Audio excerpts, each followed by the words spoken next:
17 वर्ष शिक्षण घेतलं बर का. खायला घरात परिस्थिती साधी मध्यमवर्गीय माणूस 15 ते 17 वर्ष शिक्षण घेतलं आणि आज मी म्हणलं मी लय शिकलोया, आता मला नोकऱ्या द्या. मी गेलो इंटरव्ह्यू द्यायला आमच्या भागात फिरलो, इकडं फिरलो तिकडं फिरलो. शिक्षण घेतलेला माणूस आहे, दुकानात मी म्हणते 4000 रुपये देतो आणि दुसरीकडे जायचं म्हणलं तर नोकऱ्याच उपलब्ध नाही त्या.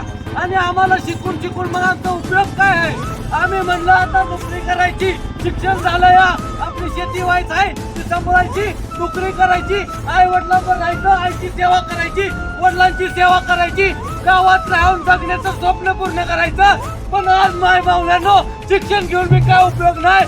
मला जर काही तर चार सुखानं माझ्या परिवाराला जगवायचं असेल तर मला जग मारत पुणे मुंबई गाठायला लागते.